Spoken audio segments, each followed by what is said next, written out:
He was a master blacksmith who dedicated his life to rebuilding his fiancée's family business. But she betrayed him, had an affair with his younger brother, and kicked him out of the shop. Now he travels the world, using his cheating skills to create legendary weapons and artifacts. His creations become the subject of envy and admiration, and he himself becomes a hero of legends. Will he be able to forgive betrayal and find happiness in a new world?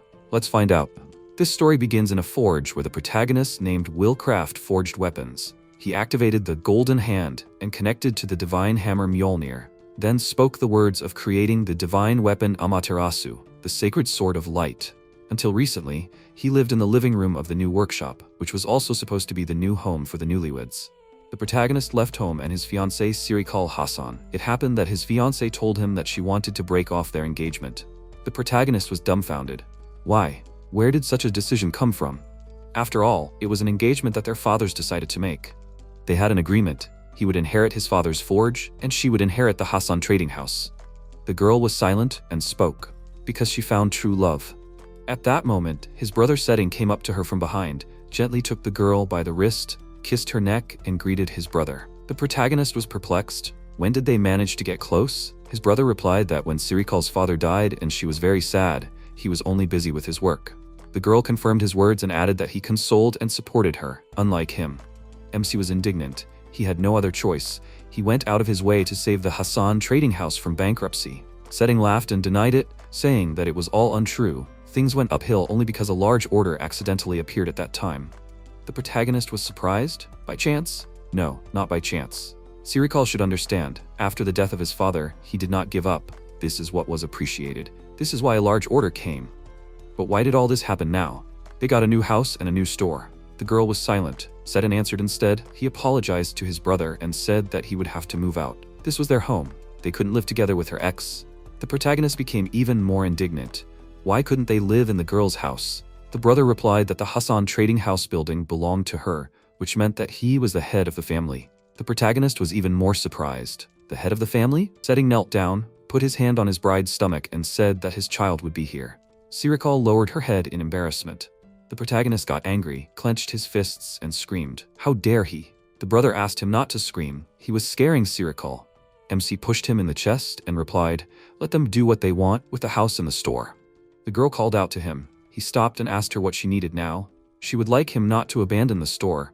Her trading house needs his weapons supplies. He said contemptuously that she should not worry. He could handle blacksmithing. Sirikal tried to object to him, but the protagonist said that all this did not concern him now, slammed the door loudly and left. His brother and his ex-fiancée silently looked at the closed door. Setting was thinking that he too could become the heir to the store. His father always spoke only about his brother, that he was a genius who appeared once in 1,000 years, a man with a golden hand, blessed by the gods. At some point, he decided that his brother was the same as him, an ordinary person. He objected to his father that he should not dare to underestimate him. How did he know that he had no talent? Setting hated his brother, who had everything: his father's trust, God's blessing, a beautiful bride. So he decided to take everything away from him. At that moment, there was a knock at the door. Princess Anaros entered with a huge bouquet of roses, apologized to them for her visit, and asked where she could find Mr. Haposai. The girl wondered. Haposai is the name of the workshop, right? She heard that Mr. Will had opened a shop, and she brought him a congratulatory bouquet. Setting and Sirikal bowed respectfully to her, greeting her as Princess Anaros, the 7th princess. The protagonist's brother wondered why the princess came to such a smithy, and why did she mention his brother's name. He repeated in surprise, Haposai. At that moment, the girl turned to Sirikal. Could she be the bride of the son of the chairman of the Hassan trading house, Mr. Will? The bride looked confused. The princess continued that she envied her, marrying such a wonderful man. Sirikal asked her again, wonderful? Setting answered Princess Anaros that her engagement with his brother was broken off. Besides, the brother had already left the shop, and now he was the owner. Sirikal tried to pull her lover up. The princess was confused. How could the engagement be broken off? How could he leave? A second later, she smiled and said, so that's how it is. Mr. Will is no longer here. Setting confirmed her words and added that he would now inherit the shop and Haposai. He assured her not to worry. He would handle the business with full responsibility. The princess laughed ironically. What loud statements for such abilities. Then she asks them for forgiveness. It's time for her to leave. The lovers looked at each other in confusion. Anaros went outside and announced to her knights that they should immediately stop all transactions with the Hassan trading house. The knights replied that they would carry out her order exactly.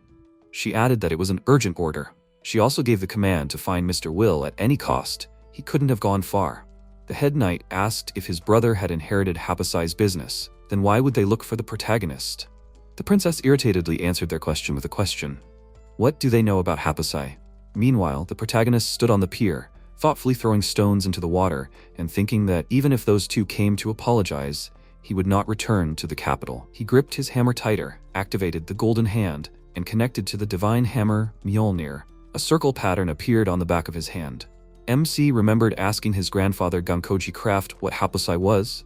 His gravelly ill grandfather answered him that they were blacksmiths like him who owned the golden hand. He raised his hand and showed his grandson the circle on the back of his hand. The protagonist asked again, "Golden hand?" Gankoji explained to him that the golden hand contained a unique skill related to the creation of objects. All the Hapasai in history had a golden hand, and now, standing on the pier, the protagonist thought fondly of his grandfather. He took a coin, tossed it, activated the super forging skill, and struck the coin. It immediately turned into a gold bar. The protagonist said that if he sold it, there would be no problem with money, but he had to be very careful not to destabilize the financial market. He again remembered his grandfather's words, that usually, the golden hand contained only one skill per person, but it contained 5 different item creation skills. This had never happened in the long history of the Hapasai. They, the Hapasai, had been honing their skills to create divine weapons since ancient times. With these words, Gankoji handed him the hammer and explained that it was the divine weapon, divine hammer that he had created, and that he was now passing it on to his grandson. After handing him the hammer, the old man said that from now on, he was Hapasai, and so the protagonist inherited the title and divine weapon from his grandfather, Gankoji Craft. At the request of the king, he was in charge of maintaining important items, such as the city barrier, the hero's sacred sword, and others. Here, it's worth returning to the princess and her knights. She explained to them that the current world and this country were living in peace, all thanks to Lord Hapasai. The head knight was worried about the barrier while the protagonist was away. The girl reassured him that the maintenance had just been done, so everything would be fine for another year. He asked if he should inform the heroine Caroline about this. The princess threw the bouquet of roses she had brought into the air, and the flowers scattered in the air and fell. She said that there was no need to inform Caroline yet. Recently, the heroine's sacred sword was also serviced. Mr. Will said that unless you fight an entire army of ancient dragons, the blade will not dull soon. Let them find the protagonist, protect the barrier, and ensure the safety of the capital. The girl urged them to get to work immediately. The knights minted a positive answer and went to carry out her order. The princess thought that the heroine Caroline trusted the protagonist not as a master, but as a man. Since he was free, she needed to get him before dangerous insects appeared. In the meantime, the protagonist created a magic box, activated its opening, and threw a gold bar into it. He said that first, they needed to hide money for the trip. Maintenance is a business that the father started when the grandfather died and they had nothing to eat. That is, this is not the true purpose of Hapasai. Let Seton, who inherited the store, do it. That's right. Grandpa said that the true purpose of Hapasai is not to serve.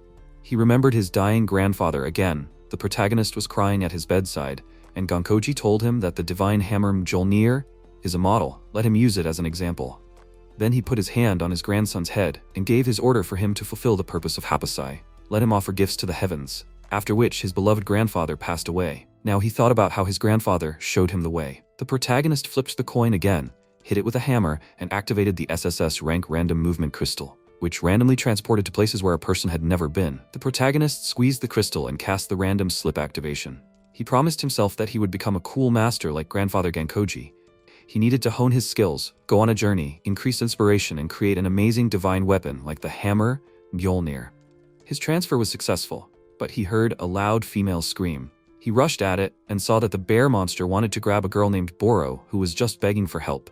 The protagonist raised his hammer, created a stop activation, used it against the monster, and destroyed it. The girl was lying on the ground, holding her head in her hands. The protagonist looked around and was surprised to realize that the place of his transfer was a forest. He turned his attention to the girl and was amazed. In front of him was a beast woman. He also noticed that half of the girl's leg was missing. MC asked the girl if she was okay. She was shaking with fear, and the protagonist saw a collar with spikes on her neck. It looked like she was the product of slave traders. He looked around, saw fragments of someone's body, from which he concluded that the traders were eaten by this monster that he had just destroyed. Boro exclaimed that she was in pain. Will notice that she was injured. He came closer to her, and Boro screamed in fear. MC told her that she better not move. He wanted to use the skill Golden Hand. When the protagonist brought his hammer to her, she hissed in fear in response. He smiled and said that she should not be afraid of him. He would not hurt her. Then the protagonist swung his hand with a hammer, used connection and activation of his skill, full recovery, and pointed the weapon at the girl. She closed her eyes, and when she opened them, she was surprised to see that her severed leg had completely recovered. Boro asked her savior in surprise, "What just happened?" He explained that he activated the skill with the hammer and healed the damage with full recovery. The protagonist asked her for permission to use another skill. She was just about to ask what skill. Will swung his weapon, used the skill removal, and the collar on the girl's neck disappeared. She was amazed. He smiled and said that if you remove this collar incorrectly, you can lose your head. But now she is free. Boro told him her name. The protagonist did not understand what she was talking about. She repeated her name to him and expressed her gratitude for saving her, rushing to hug him. The protagonist muttered please, and in response, he also introduced himself to her.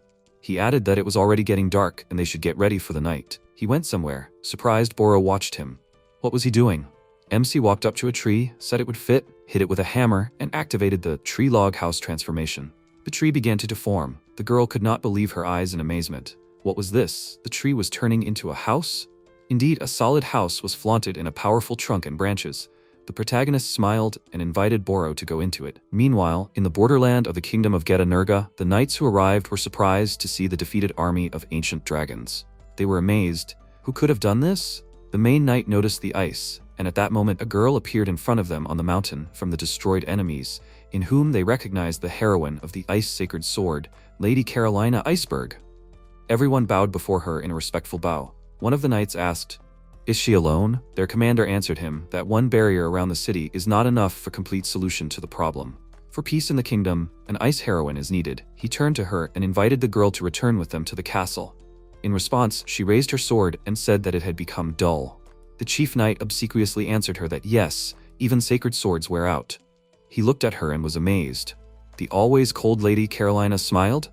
She replied that this was exactly why she was leaving them. A glow appeared in her place, and the knight was surprised. Did she disappear?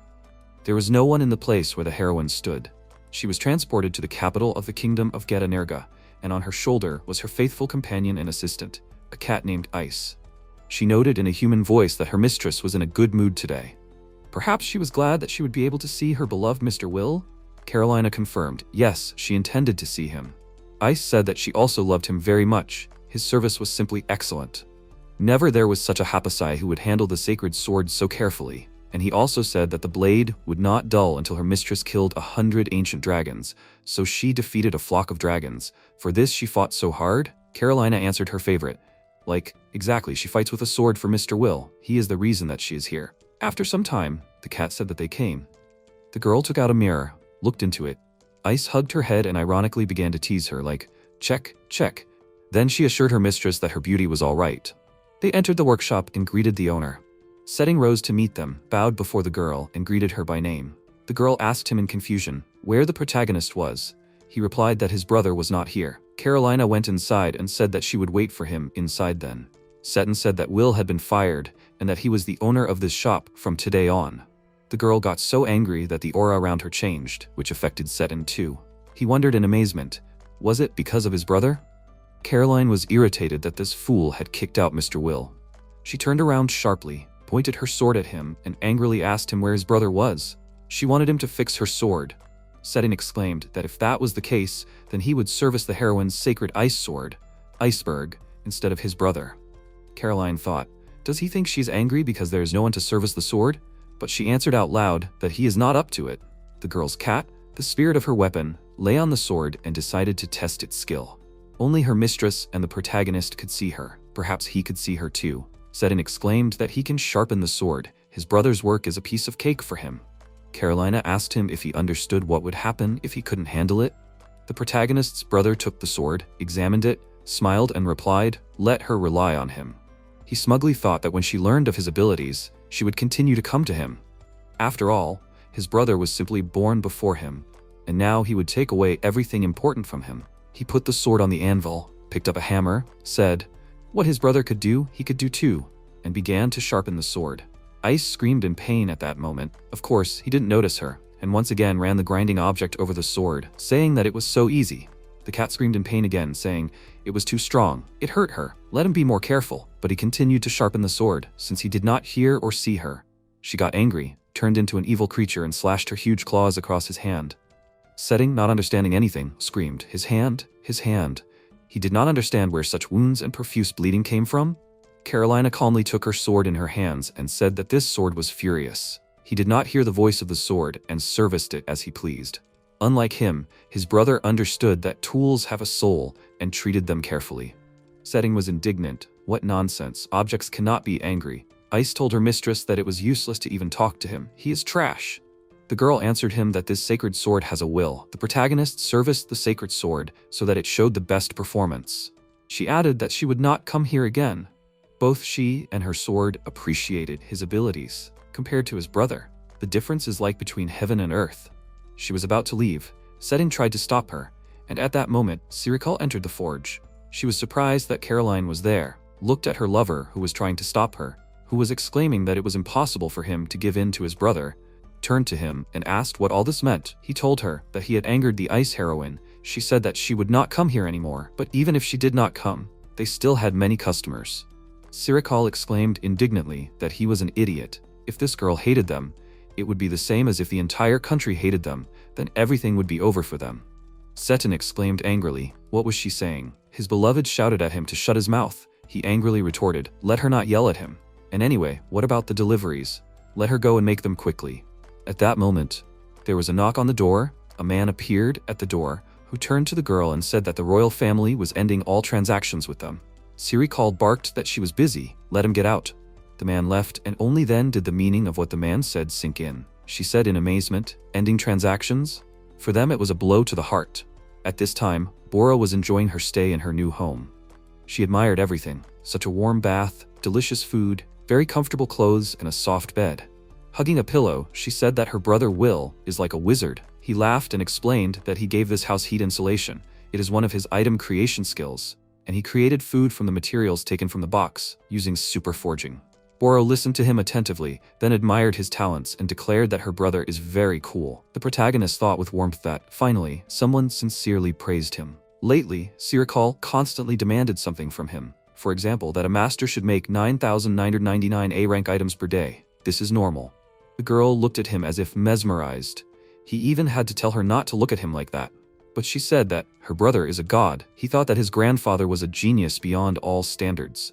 During his life, he created many amazing magical items. His father was inferior to his grandfather in skill, but he worked carefully and always created things for someone. And he learned his craft from a genius and an ordinary person. The protagonist smiled at Boro and replied that he was not a god, but just a blacksmith. He just wants to give people joy with what he creates. The girl was silent in response. He went up to the bed, asked her if she was already asleep. Boro, indeed, was already fast asleep. The protagonist thought that she must be very tired. He also went to bed, thinking about many things, and while thinking, he did not notice how he fell asleep. Waking up in the morning, he called out to the girl and said that it was already morning. Why was she still sleeping? Approaching her bed, he froze like a pillar. There lay a girl, not covered with a blanket, with appetizing forms. He wondered in amazement, who is this girl? She is such a beauty. The protagonist noticed ears on her head and was amazed. Could it really be Boro? She woke up, stretched sweetly, and wished good morning to her brother. He began to look at her and realized that it was, indeed, Boro. It seems she has grown up. The girl herself was looking at herself in amazement. She said, it seems that an essence evolution happened to her. The protagonist created new clothes for her, because the old one immediately turned out to be small in size. They left the house. The girl began to move away from him, and he noticed that she was too fast. She replied that the clothes he created were very comfortable. She expressed her gratitude to him for this. MC asked her what essence evolution is.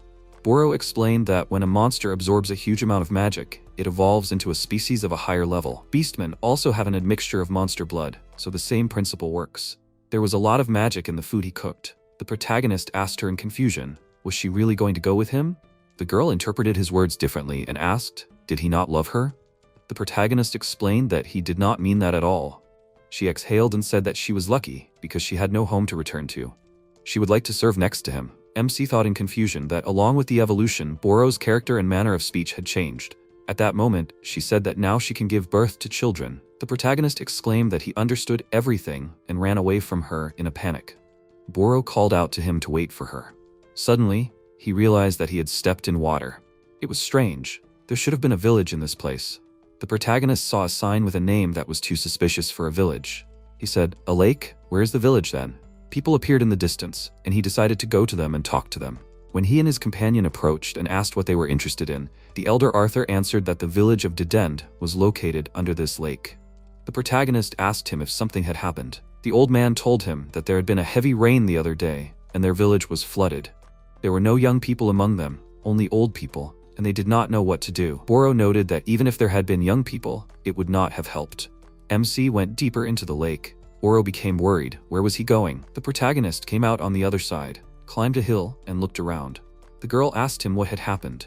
He answered that after all, the village was surrounded by mountains. It was a basin, which is why the village was a dead end, and it was flooded with water.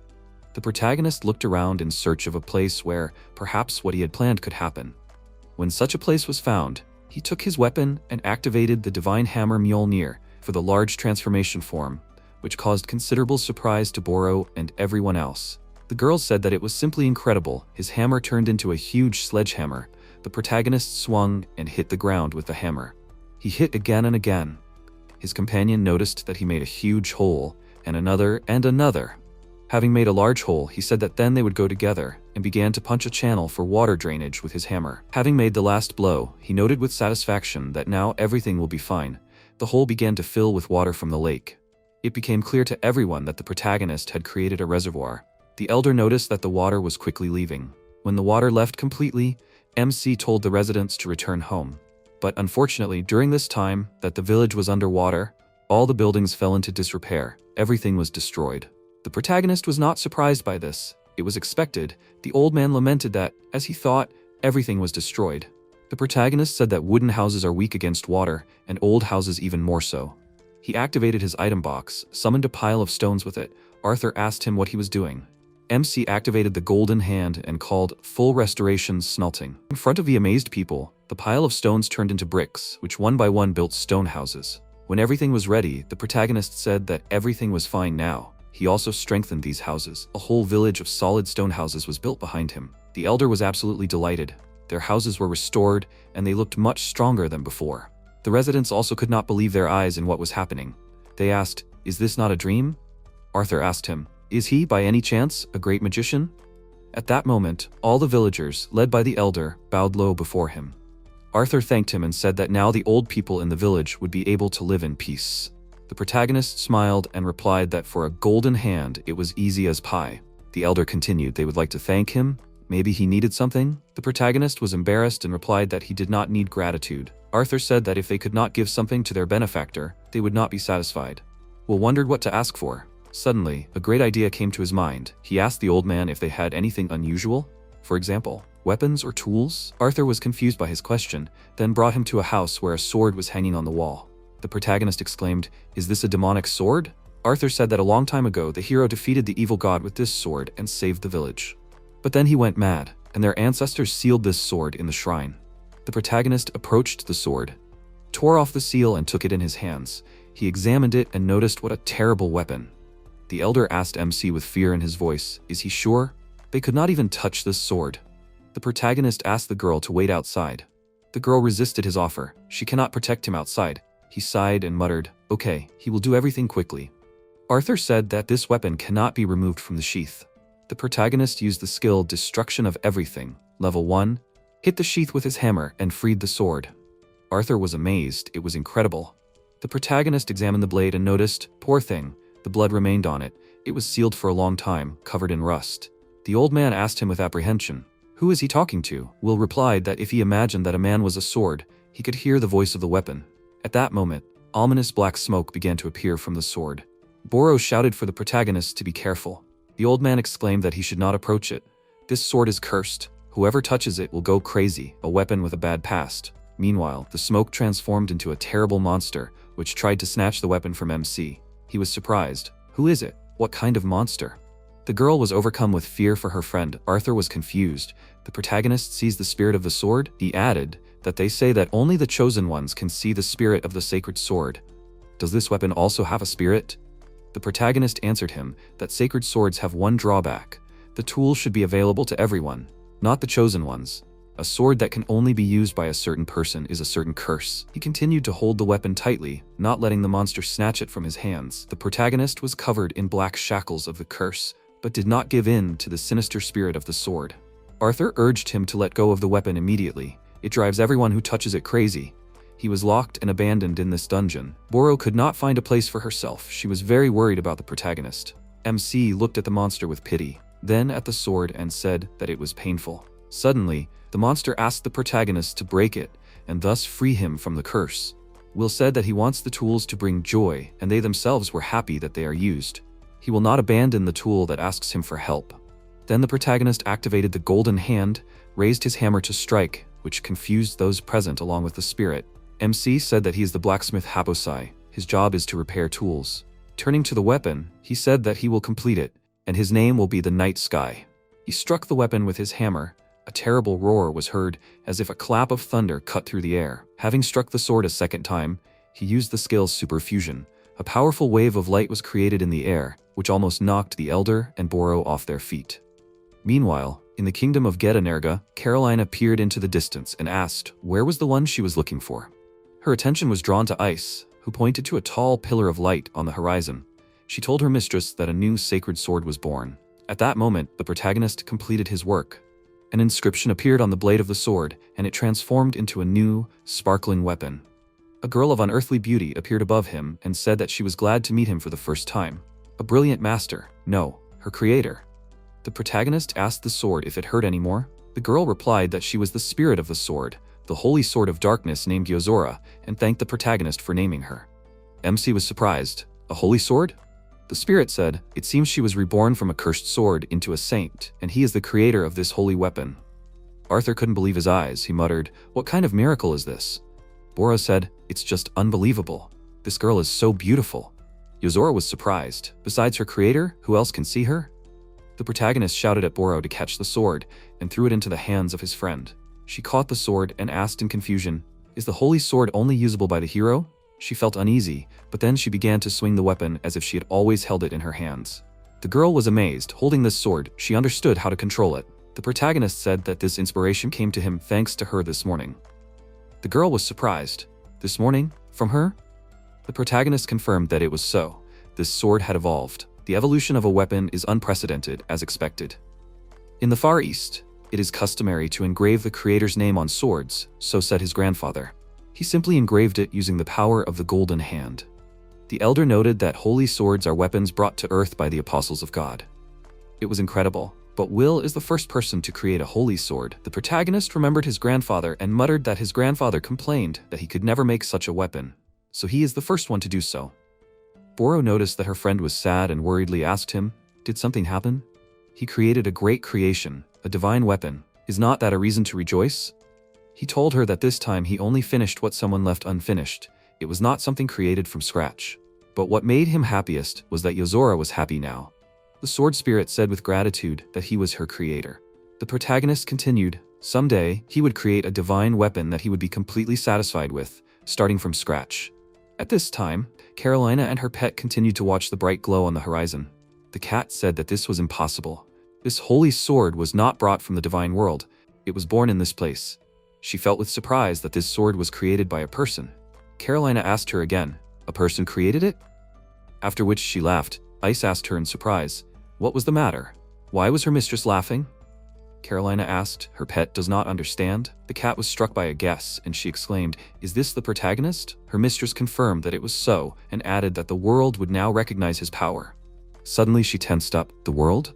The girl said that it was bad. Ice asked her what happened. She jumped up and ran, asking her pet to locate the holy sword. At that moment, the protagonist was riding in a carriage and studying a map of the village. He noted that Dedend was on the edge of the kingdom, in which case, maybe they should head to the Majukas Empire, or somewhere else? Anywhere. Just not to the kingdom they came from. Boro, driving the carriage, said that he was very lucky to receive such a vehicle as a gift. He told her that it was the gratitude of the villagers for his help to them. He could not refuse their gift. The protagonist looked at the weapon hanging on his friend's hip and noted that he would entrust this sword of darkness to her. The girl asked him if she could really accept it. He told her that it would be best and asked her to take care of Yozora by using her with respect. Someday, she would make someone happy with her. The sword spirit sat on top of the carriage and admired the fresh air. It was so wonderful to be outside. She added that in gratitude, she would teach her mistress Boro the art of swordsmanship. At that moment, a powerful gust of air arose. Boro was amazed. What was that? Such a strong wind? Then she noticed a threat from above and informed her companions about it. A huge monster appeared in front of them, which the protagonist recognized as a green dragon. The monster soared upward. MC noticed that it was attacking from the air. Will smiled and said that the scales of a green dragon are good for armor. The sword spirit chuckled. It seems that her creator sees monsters only as materials. She suggested that he leave this matter to her. She would train Boro. The girl was amazed. Combat training?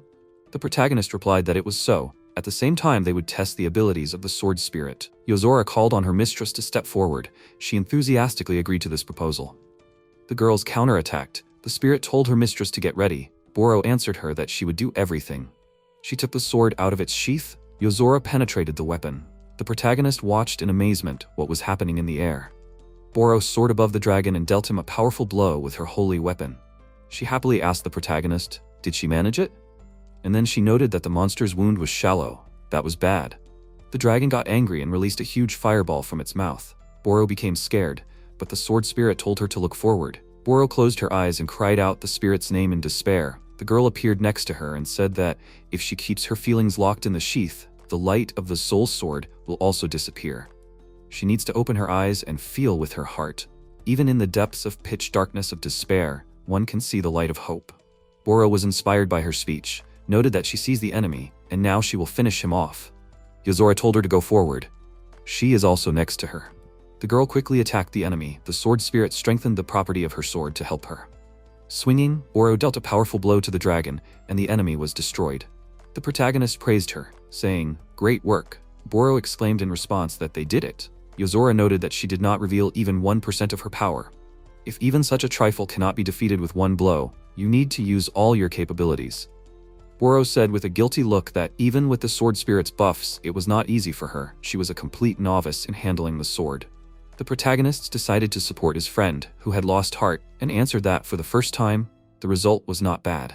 He turned to the sword spirit and asked, "Isn't it, Yozora?" The girl silently nodded in response. Boro said her friends' names with gratitude. Meanwhile, Ice was nagging her mistress that there was no need to rush things. Carolina replied that the holy sword had the power to destroy an entire kingdom. If the protagonist could create such swords, what would happen if other countries found out? Ice suggested that a war would break out for the right to own the protagonist. The girl confirmed that it was so, but that was not the most important thing. The cat asked what she meant. Carolina replied that as long as the world did not know that Will had created the holy sword, she would be the first to propose to him. Ice asked her why it all came down to this. The girl explained to her because once it was revealed that the protagonist was a divine craftsman who could create holy swords, all the girls in the world would start fighting for him. She could not allow that to happen, and asked Ice where that place was. The cat replied that the holy sword was at the edge of the kingdom, in the village of Dedend. It was on the border with the empire. The girl suddenly stopped. The Majuka's empire? So the hero of the empire. At this time, Boro was training under the careful guidance of the spirit of the weapon and the protagonist. He called her to try harder, and after another exercise she asked him, "What now?" Suddenly, a rolling sound of thunder was heard. The sky seemed to split in two, and the friends were almost blinded by a bright light. The main character thought, "Thunder, is it her?" In the midst of a flash of light, a spicy heroine appeared with a long whip in her hand, who said that she found her teacher. She came down to them, smiled coquettishly, and told him that they had not seen the teacher for a long time. The girl's right eye was covered with a black bandage, and her clothes caused mixed feelings. Boro answered irritably. She said, "A teacher? Who is she anyway?" Rika waved her whip and said, "Let's see if she can protect the teacher. She will test her." Boro angrily struck her weapon. The protagonist asked her to stop. She asked her rival, "What is that, a whip?" Rika smirked. "A whip? It is not a whip, it is her partner, the Thunder Holy Sword Sandersofen." Boro was surprised. A holy sword? Caroline and Ice, who were watching, were surprised. The cat said, "It seems that the Thunder Hero contacted the protagonist first." Caroline said that on these 6 continents there are 6 holy swords, and their owners are all beautiful girls. This beauty with a whip is the Thunder Hero, Rika Sandersofen. If this girl dares to seduce the protagonist, she will kill her. She ran again. Ice spurred her on to run faster. Meanwhile, the Thunder Hero and Boro were locked in combat.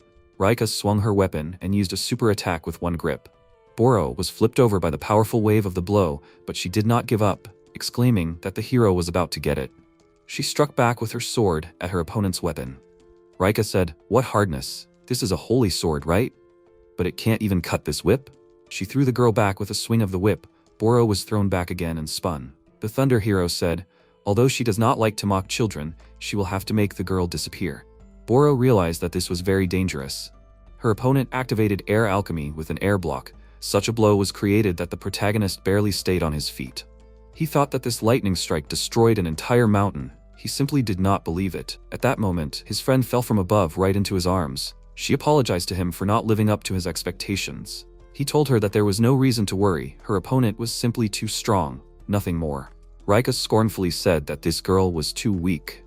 As the teacher's woman, she would not acknowledge her. The protagonist countered her. His woman? Boro was just his friend. The Thunder Hero turned to him. He remembered, right? He promised her that if she won, he would become her husband. Will and Boro were surprised. MC asked, "What, her husband?" She was still joking about this, right? She countered, "This was not a joke." She was telling him seriously. Today she would definitely make him hers. The girl swung her whip. The sky turned black and cloudy. Yozora exclaimed, "What are those scary thunderclouds?" It seemed like the Thunder Heroine did not even use her full power when she fought them. Rika turned to her teacher and said that she was starting her new super attack. Dragon. Forward. Thunder Sky Dragon. At that moment, a real monster of enormous size appeared from above and rushed down. The friends were stunned. Boro just silently watched as the dragon approached them. Rika noted that if it hit, the entire area would turn into a scorched desert. The protagonist decided that it was necessary to remove the restrictions from the hammer and use the skill Maximum Level, Destruction of All Things. His hammer created destructive flows of natural elements and struck the dragon with its blow. Rika said that it was easy to break the hero's blow. The teacher was simply incredible. Boro asked him if this woman was perhaps a demon. He answered her that she was the Thunder Hero Rika, belonging to the Empire. And she also possessed a cursed eye. The girl was surprised. A cursed eye? The protagonist explained to her that something terrible happened to her as a child. Her right eye is called the Cursed Eye of Death. Any living being that sees it dies. This eye is a cursed artifact. Even after treatment, it will return to its previous state. That is why she was imprisoned in the underground dungeon. Even though she is the owner of the Holy Sword, with a cursed eye, it was unacceptable. The Empire was looking for someone who could remove this curse, and in the end they turned to him. But at that time, he could neither destroy this eye nor remove it. All he could do was create a magical artifact that completely suppressed her eye. Rika heard his story and added that because of this, her eyes were considered death, and she was imprisoned in a dark underground dungeon for a long time. But the teacher saved her. The teacher is her savior. So she wanted to be with him, but she did not want to be just a girl who was protected. She wanted to become strong enough to defeat the teacher one day. Today, after learning that he had created the sacred sword, she realized that this was an achievement that only he could achieve, and she immediately rushed here. The protagonist walked towards her. She was surprised and asked, "Teacher?" He approached her, smiled, turned to her, and asked her to remove the seal from her eye. The girl protested. What was he saying? Boro also exclaimed anxiously that he would die. Yozora was also worried. The spirit asked him, what was her creator going to do? The protagonist did not pay attention to them. He asked Rika, was she ready to entrust her life to him? The girl smiled, answered that she understood everything. She was entrusting her life to the teacher with the hands of a god. Bringing her hand to the seal, she delayed its movement for a moment. The protagonist took her face in his hands, said that they were starting, and with a sharp movement removed the bandage from the girl's eye. He detected a malfunction in the cursed artifact, so he had to immediately start activating the skill, Destruction of All Things. Then he used the skill, Super Alchemy, and touched her eye with his hammer. Everything became quiet. The eye was restored. Rika couldn't believe it. She turned to her teacher and asked what happened. Then she closed her eyes, opened them, and asked him, is her teacher alive? He laughed and told her that there is no reason to worry. He is alive. She could not believe her luck. Her eye was cured. Even Boro noticed that her eye was shining. Yozora asked in surprise, her creator made a shrine from a cursed eye? The protagonist answered that it was true. Night Darkness was originally a cursed demonic sword too. Since Rika's right eye was a cursed artifact, he was able to transform it into a shrine, just like the Dark Holy Sword. To remove the curse, it is not the device itself that is important, but the structure of the curse. He disassembled the cursed artifact and created it anew, not from scratch, but simply restoring it. Rika emotionally exclaimed that now the teacher would receive her second super attack and rushed to him. He hesitated. What was she saying? Another attack? At that moment, she pounced on him and dropped him to the ground. She sat on top of him. He began to be indignant. She pressed too much on him. It hurt. Rika did not even move from her place. She looked at him with tenderness, cried and said, what her teacher did was incredible. He really lifted the curse. Sobbing, she thanked him. The protagonist was pleased with her emotion. He thought that she had become stronger too. The girl was happy that he recognized her. Rika asked him to marry her. The protagonist categorically refused her offer. The girl cursed in response. Meanwhile, in the kingdom of Geta-Nurga, the protagonist's brother held the seal in his hand. In front of him lay an old rusty sword, on the blade of which he put his seal. After that, the sword shone and transformed into a new shiny weapon. Seton exclaimed, wow, if he uses this seal, he will be able to make as many fake weapons as he wants. He turned to the stranger in the cloak with the hood pulled over his head, who was standing in the doorway, and thanked him. The stranger replied that no thanks were needed, just let him use it skillfully. This is the seal of disguise. Rika licked her lips and asked if she won. Would the teacher become her husband? Now with this new right eye, she could do whatever she wanted with it. She jumped towards MC and shouted, Eye of the Time King, stop time for the teacher. Vil dodged to the side and Rika landed on Boro, who was lying and unable to move.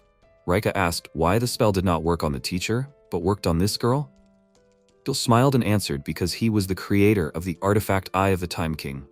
God does not want people to kill him with his own creation, so he built some kind of fuse. Boro screamed that Vil was like a god. Rika considered it a deception, and Vil simply agreed with her. Empress Artemis stood belligerently on the skulls of the defeated. The Majukas Empire. Conversation in the carriage.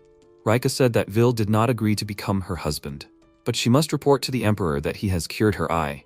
The protagonist asked how Her Majesty was doing.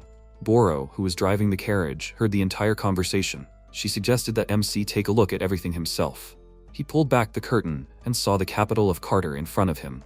Vil said that no matter how many times he looked, the empire always seemed luxurious to him. He asked what was the shining dome above the capital. Boro asked which dome he was asking about. Vil clarified that it was over there. Couldn't she see it? The dome covered the entire city. Yozora, sitting on the roof of the carriage, explained that what the creator saw was a barrier protecting the city. People cannot see the barrier. Apparently, MC's level as a master has grown. Vil explained that he used to service the devices that created the barrier, but he was seeing the barrier for the first time. In the Imperial Castle, the friends entered the throne room, where the Emperor was lying on a large sofa. It was an old and very thin woman. Rika told the Emperor that she had returned. Boro was surprised that the head of the Empire was a woman.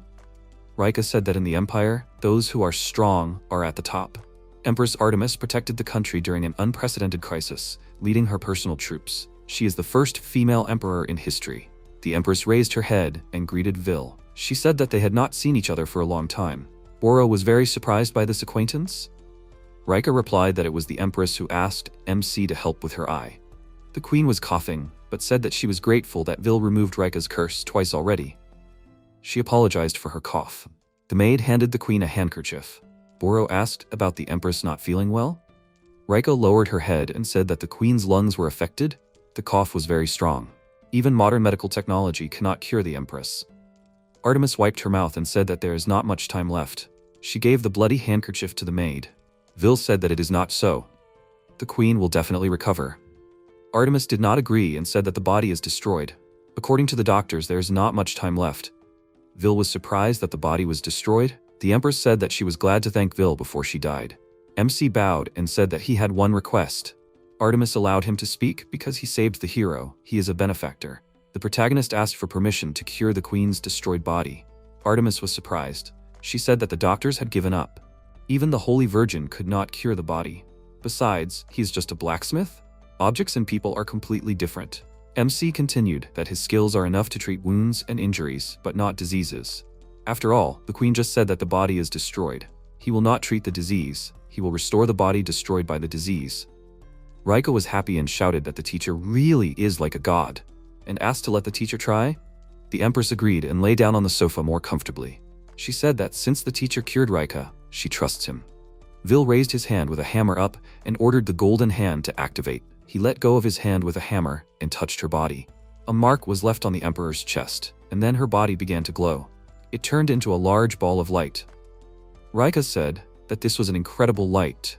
Boro confirmed that the light was like a rainbow glow. It was very beautiful. A man in uniform entered the throne room and addressed the Empress. He He said that an emergency had occurred. He did not find the Emperor with his eyes and asked those around him who all these people were and where the Emperor was now. The man in uniform was Colonel Akuyak. Rika explained that these people were guests and the Emperor was currently undergoing treatment. She asked what happened. The colonel apologized and said that the barrier device was out of order and magical insects were moving towards the capital. Rika couldn't believe what she heard. They all went out onto the balcony and saw huge insects approaching. The soldiers were shouting for people to evacuate to the imperial castle because magical insects were approaching. Rika thought that there was a terrible failure in timing. She ordered the colonel to evacuate the inhabitants of the empire, and she would deal with the magical insects herself. The colonel said that this couldn't be done because the insects got through the damaged barrier. Rika ordered the barrier to be repaired immediately. But the colonel replied that there was no technician in the empire who could repair the barrier device. The protagonist said that he could repair the barrier in an instant. The colonel was surprised. How was that possible? He didn't understand what Vil was talking about. MC said, "Golden hand. Activate." He looked up and saw damage to the barrier. Vil flew up to the damage and noticed the same magic circle that was on the eye. At that moment, a huge insect head climbed into the damage. The insects landed on the protective barrier from the outside and covered it. They tried to crawl into the small damage one by one. Vil swung and used the power of reconstruction. The protective barrier lit up with all the colors of the rainbow. People stood and looked at the sky, their mouths open. Colonel, Rika, and Boro stood on the balcony and watched what was happening. Vil landed on the ground and asked, "Maybe this light is too bright for insects?" The colonel shouted that the magical insects disappeared in an instant. Vil explained that he improved the barrier. Now it will be maintained without a device. In addition, he added an instant destruction effect for creatures that touch it. Earlier, he saw the barrier as a beautiful dome-shaped light. The colonel asked not to talk nonsense. People cannot see the barrier. Vil said that the barrier device does not break down in a short time by itself, only if someone tried to destroy it. MC asked the colonel why he was sweating so much. Something wrong? The protagonist wondered why the colonel did not say that he broke the device. Everyone looked at the colonel in surprise. A voice was heard from the open doors of the hall. "Hello." Artemis came out of the doors. She was young, beautiful, and full of energy. Everyone standing on the balcony was surprised. The colonel asked if this was the Emperor. Artemis asked why they did not recognize her. Everyone was shocked by the transformation of the Emperor. The people standing in the square did not understand what happened. What kind of appearance did the Emperor have? Artemis said that Vil healed her broken body, and the enlarged breasts were a side effect. Vil explained that not only the damaged cells, but also the old cells were renewed. The people shouted that this was a miracle of God and congratulated the Emperor. Artemis ordered the soldiers to imprison Colonel Akuyak in the underground prison. The colonel began to resist and broke free from the soldiers' hands. He tore his jacket and everyone saw the explosives hanging. The colonel shouted, "If so, he will take everyone with him. 7 lucky specks. Glory." The protagonist thought about it and asked again, 7 lucky specks? Rika shouted for the colonel to stop. Artemis ran up and kicked the colonel with a roundhouse kick.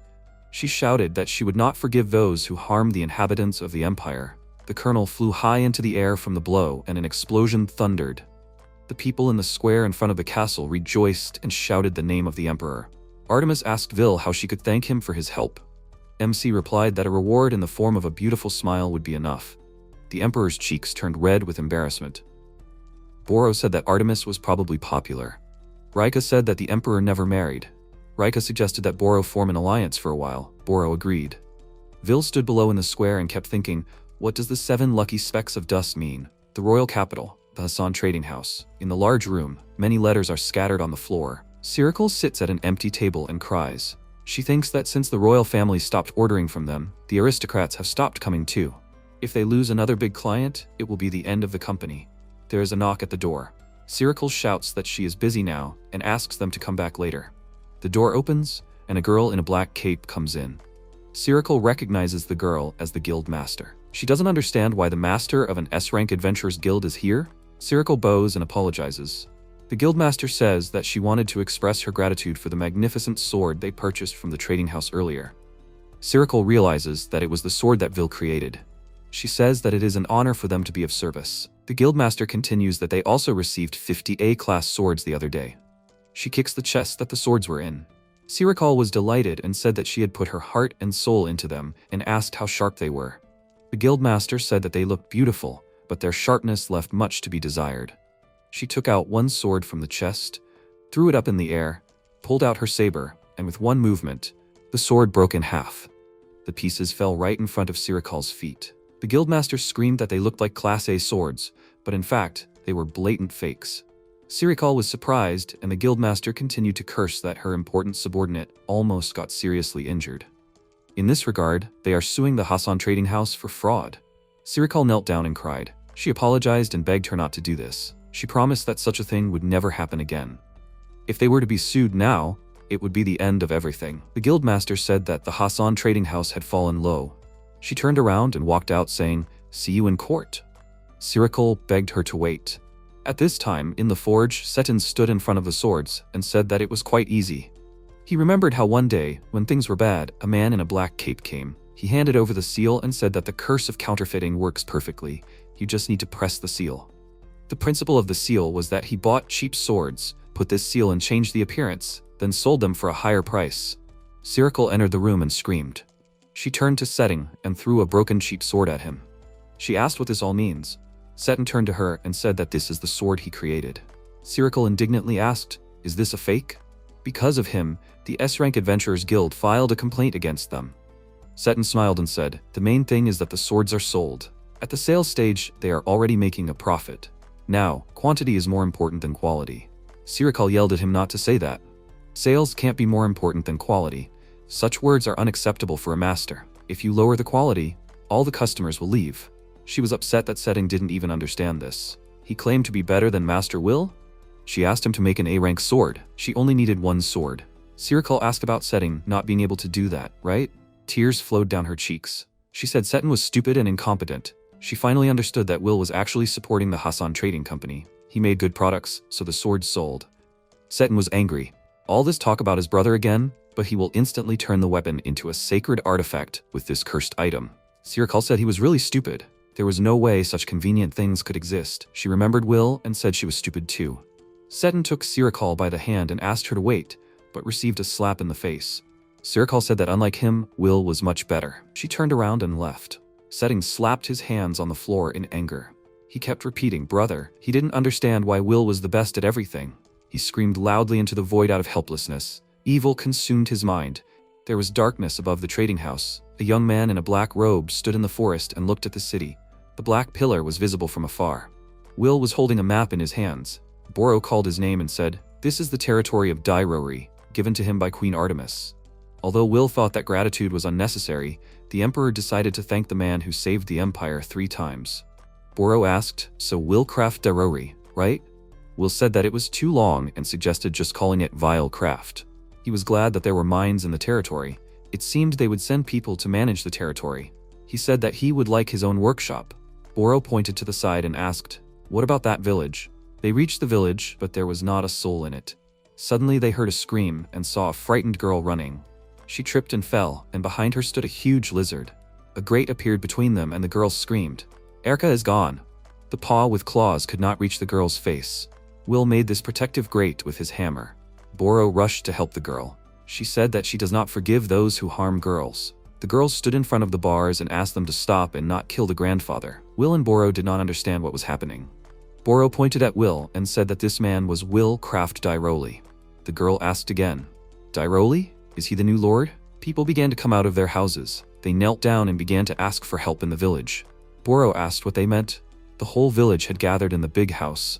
In the corner, there was a cage with a lizard sitting in it. The girl introduced herself as Noah, and the lizard was her grandfather, the village chief named Sebas. Boro and Vil were surprised that it was a man. Noah unbuttoned her dress and showed lizard scales on her back. She said that it was the curse of the White Dragon God living in the White Dragon Ridge. Vil asked, "The White Dragon God?" Noah continued her story. "This god has been calling the winds since ancient times. If a person gets caught in this wind, then a curse of turning into a dragon is imposed. If the curse progresses, then the person turns into a lizard." Vil and Boro listened attentively to the story. Vil noticed a magic circle on the lizard's head. He said that he wanted to try a little. He broke the holding grid. People were scared and did not understand what he was doing. Vil waved his hand and said, "Golden hand, activate." He hit the lizard with a hammer and said, "I will destroy and rebuild." The lizard began to turn back into an old man before our eyes. Noah rushed to hug her grandfather. The old man said that he had returned to his human form. Noah told his grandfather that the new lord had cured him. Boro asked everyone to stand in line. Everyone would be treated in order. Noah said that everyone had returned to their original forms. Will said that they were done and left the house. Noah ran after them and asked where the Lord was going. Will answered that the white dragon would be next. That is, the 7 lucky specks of dust. The mountain range of the white dragon. A pipe sticks out of the ground. An incomprehensible sound comes from it. Will and Boro went inside. These were the walls of the castle, with windows and columns. Everything was covered in an incomprehensible substance. Instead of air, there was a thick, poisoned atmosphere. Boro said that if it weren't for the protective barrier that Vil had created, they would have been in the same pitiful state. Will said that this is all strange, and it seems that the source of the curses is not from here. Boro crouched down and tried to see the white dragon in the thick blackness. Suddenly, the hummock she was standing on moved, and Boro fell. The strange body rose higher and higher. She was able to see a white dragon in it, but it was all black. The dragon took a deep breath and spewed out a column of fire. Vil managed to create a protective barrier around it. He said super alchemistry. The dragon continued to spew fire. Vil said that it was an improved version of the capital's barrier. Boro clarified, a sacred barrier? The dragon was angry that the fire did not help and tried to break through the barrier. Vil calmed Boro down and said that he had improved the barrier in such a way that the barrier not only protected against poisonous breath, but also reflected physical attacks. Having touched the protective barrier, the dragon was thrown aside. Under the place where they were standing and under the place where the dragon fell, the ground began to crack. The protagonist said that it was incredible. Suddenly, the ground beneath them collapsed and they flew down. The protagonist shouted, "That's right, there is some space below." The dragon flew with them head down. The resulting hole quickly moved upward. They flew surrounded by a barrier created by the protagonist. When they landed, the barrier collapsed. Vil asked Boro if she was okay. She stated that thanks to the barrier, they somehow survived. A dragon was lying nearby and making terrible sounds. The protagonist said that the dragon could not fly, so it was still under a curse. Boro was very surprised. What? Can dragons be cursed too? Vil looked at the dragon and decided that it was all as he thought. The protagonist went towards the dragon. Pola got scared and called out to him, "Mr. Vil," but he had already approached the dragon's head. The dragon stood up, opened its slobbering mouth, and began to growl very menacingly. Boro asked if the dragon was angry because they stepped on his tail. The protagonist did not agree with this. No, the dragon was not angry. It was crying. Boro was even more surprised. What? She could not find the words. Vil came even closer to the head and said, "Listen, dragon, it is not clear whether it is sad or in pain, but could you sit still for a while?" The protagonist promised that he would soon ease its suffering. He looked straight into its eyes. The dragon fell silent and buried its muzzle in the protagonist's legs. Vil took out his magic hammer and said that he would do it. He cast a spell, destruction, and then recreation. The dragon's paws began to turn white. Then the wings spread out and also turned white. Then his entire body turned white. He let out a joyful roar. The dragon asked the protagonist if the color of the whole body returned to normal. Vil confirmed and asked if higher monsters can talk. The dragon thought for a moment and then said that he was Mazin. That is why he can talk. Boro was surprised. Mazin? That is, a god who came to Earth? The dragon said that he was grateful for being healed. The protagonist introduced himself as Vil. He is a traveling blacksmith. Boro took the protagonist's hand and said that he was Vil Craft Die Lowry. The dragon was surprised. Die Lowry? He said that he was the same as the dragon. The friends were surprised. What? The dragon explained that his name was Lowry. He received this land from the former king. The protagonist guessed, so that's why Die Lowry. Vil apologized to the dragon for entering his territory without permission. The white dragon replied that it was okay because the kingdom no longer exists. The protagonist realized that the dragon was the local owner of the land. Will asked the dragon why he was cursed. The dragon thought about it. Ever since the king passed away, he had been very sad. While the dragon was in seclusion, he did not notice how he was struck by a poisonous curse. Boro told the dragon that the wind he created reached the villagers at the foot of the mountain, and they became infected. The white dragon asked if that meant he had caused inconvenience to his subjects. Will tried to calm him down and said that it was not his fault. The protagonist showed him the seal that was cast on that place by a spell. The dragon was surprised. What was it? Will said that there was a concealment technique built into it. Normal people cannot see it, but the dragon can see it. Boro said that she could not see anything. The protagonist continued to explain that it was a technique that inflates negative energy, and at the same time, a barrier that seals Mazin. The one who cast the curse on the dragon was probably the same one called Shichifukujin. The dragon was indignant. Shichifukujin even destroyed the house. The white dragon tried to get rid of the curse of this place with the help of his power and energy, but then he calmed down and realized that it did not react at all. Will took out his magic hammer and told the dragon to leave the reconstruction of the house to the blacksmith. Again, a bright flash was formed. Disassembly and reassembly. At first, everything cracked and eventually shattered into thousands of pieces. Then a house began to appear with an armchair and a fireplace. On the ceiling there was a huge chandelier. Boro screamed, "Unbelievable!" The house turned into a castle. The protagonist said that the barrier was also destroyed. Now you can safely enter and exit. He saw the dragon and was very surprised. Lowry? He turned into a beautiful girl. She asked, "What is this? Really? This castle became a divine territory?" The protagonist and Boro asked in one voice, "A divine territory?" Lowry ran to the chair and answered, "The gods are weakening, descending from heaven to earth." She climbed onto the chair, sat down more comfortably, and said that in the divine territory, Mazin can use his power at 100% and can use the technique of taking on human form. That is, the castle created by Mr. Vil became a divine domain. The protagonist was surprised, became a divine domain, and asked, did he create a divine territory? Lowry saw a mark on his right hand and said that this is the sign of the solar disk, a super rare blessing. This is a golden hand, the sign of the owner of the hand of the sun. Since the creation of the world, such owners can be counted on the fingers. Boro was delighted that Lowry knows so much. The dragon said that the same sign was depicted in her domain. Vil was surprised. Seriously? Lowry led them to another hall and showed them, look, the sign of the solar disk was depicted on the floor. They were surprised, exactly, absolutely the same. The dragon said that this was a place that the king valued very much, but she does not understand at all what it means. Lowry looked around and said that there were no changes. Vil bent down, touched the floor, and said that perhaps there was some secret or mechanism here. Suddenly, the sign of the solar disk on the floor and on the protagonist's hand began to shine. He chuckled in surprise. The girls called out his name in fear. Vil realized that the floor was reacting to the sign on his hand. He was being drawn into the glow. The protagonist closed his eyes. A bright light was shining through his eyelids. Vil opened his eyes slightly. He was surprised.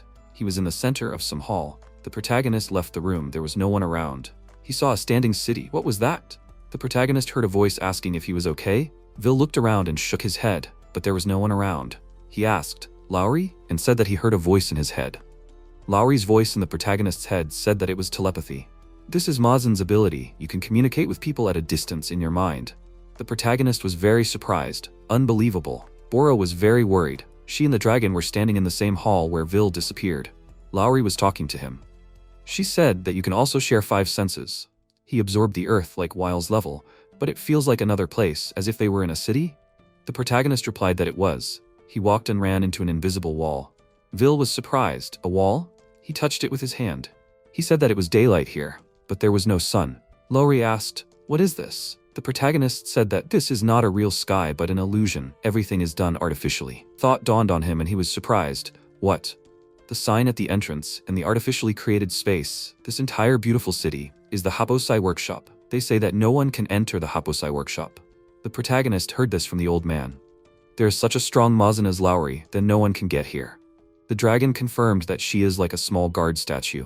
Vil grinned. In this place, the quality of space in some places is different. He touched the ring and magical swirls began. A corridor opened in front of him. Lowry saw it and said that it was a super rare dungeon. The Fall, it's one of the 7 hells. The protagonist was surprised. 7s? Fall? The dragon said, they say that there are 7 such hidden dungeons in the world. So far, only 1 has been found. And in the atmosphere, there is no trace of magical energy that people usually leave. There is no smell of them. No one has ever entered this dungeon, and Vil is the first person to get here. Vil said, but if Haposai created this workshop, then it is strange that there is not the slightest trace of people here. Vil walked along the corridor. He saw 1 mineral and gasped. This mineral does not seem to be from the Kamui stone. He touched it with his hand and was delighted. An unknown mineral. A new weapon could be made from this. His eyes lit up. He wanted it. Lowry said that before she came to this country, she read a book in a large library that said that the walls of Donjon were indestructible. The protagonist said that the level of destruction of everything was at the first stage. He took out his magic hammer and began to extract the mineral. Lowry asked what it was. Destruction of everything is a technique used by the gods of Mazin. Vil was surprised, right? Lowry screamed that it was a super dangerous technique that wipes everything off the face of the earth. Will confirmed this and opened the storage box. He sent the extracted minerals into the furnace. She asked him to stop and asked what it was. He asked again what she was talking about. She repeated the question. What was it? Vil answered that it was one of the functions of the Golden Hand. Just one of the functions. Lowry said that the Golden Hand is the hand on which high-level production skills are attached. Usually such a hand only has one skill.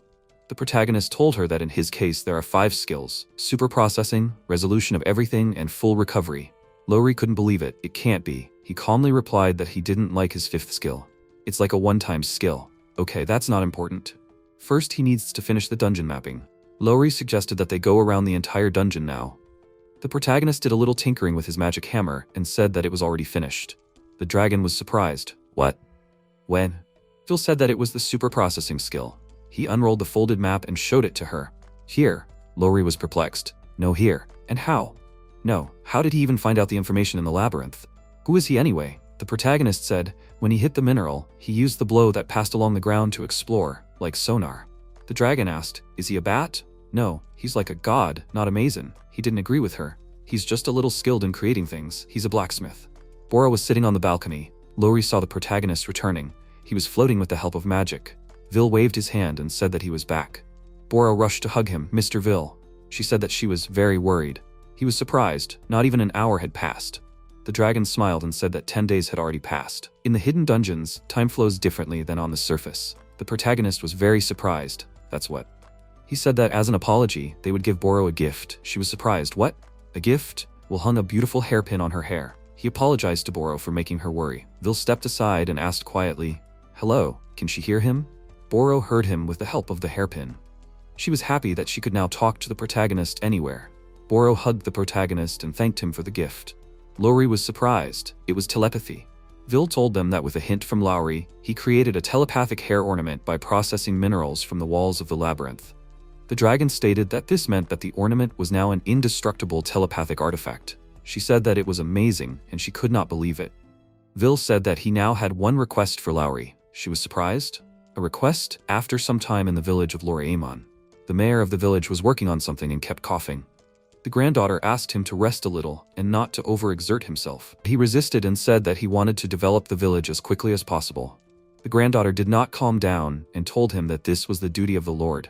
Suddenly she screamed in fear. What? She was speechless. White. A beautiful white dragon was descending to the ground. Noah was very surprised and could hardly finish the sentence. A dragon? The protagonist dismounted from the dragon and said that this dragon was the god Lowry. Almost the entire village had already gathered. People were surprised. What? The white dragon is a god? Noah asked. But why? After all, the dragon god was cursed. Someone shouted, run, and the people began to run in different directions. The dragon was surprised and upset. She said that it would be better for her not to be here. It would be more useful for the residents. The protagonist asked her to wait. Boro screamed, that's it? The curse that was cast on the dragon god was successfully lifted by Mr. Vil. The people heard and stopped. Noah asked incredulously, lift the curse? Vil confirmed and said that now the curse will not spread. The white dragon god was also cursed by someone. She wants to apologize for all the inconvenience she caused. The dragon was surprised. An apology? Vil turned to the dragon and asked, she wants to apologize, right? The protagonist said that she could provide some materials. Lowry was surprised. Materials? Vil pulled one of her scales from her feathers. Boro was also very surprised. Lowry's scale? The protagonist threw the scale into the air and swung his magic hammer. He hit it with the hammer, super processing. First, a ring of fire formed. Then the outlines of a building began to appear in this place. The dragon statue was in the center of it. Water splashed out of the stone dragon's mouth like a fountain. The protagonist created a fountain in the shape of a dragon. The mayor was surprised. It can't be. The fountain shines with all the colors of the rainbow. Noah asked, what is this? The water did not hit all the people. Grandfather was happy and said that he felt a surge of power. Noah said that it heals. Boro asked Mr. Will, what is this? The protagonist turned to Boro and the dragon and explained that Lowry's scales had the healing power that Mazin had. He thought that if he used this in the fountain, they would receive benefits forever.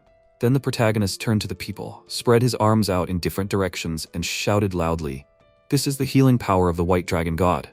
If you drink it, it immediately heals diseases and wounds. This is an apology that only the white dragon god can offer. Accept it. The people fell to their knees and bowed to the dragon, saying, thank you, dragon god. The dragon called Mr. Vil using telepathy and thanked him. An owl screamed somewhere in the sky. Vil raised his head and scratched the back of his head. The owl quickly approached and sat on his shoulder. The protagonist was surprised. A postal owl? The owl said that the letter was for Mr. Vil. He took the letter and the owl quickly flew away. The letter demanded that he urgently come to the Empire. The hero of water fought with a mysterious beast and is now injured. The holy ice sword is destroyed. 4 hours ago, the imperial capital of Carter. A warning was shouted from the tower for the intruders to retreat immediately. Carol was fighting with an unknown monster. She shouted that she was going to Mr. Ville and demanded that he not interfere with her. The monster spread its tentacles and directed them in her direction. She cut it off with her sword, but the tentacles grew again. Ice sat on Carol's shoulder and said that this monster is not the same as before.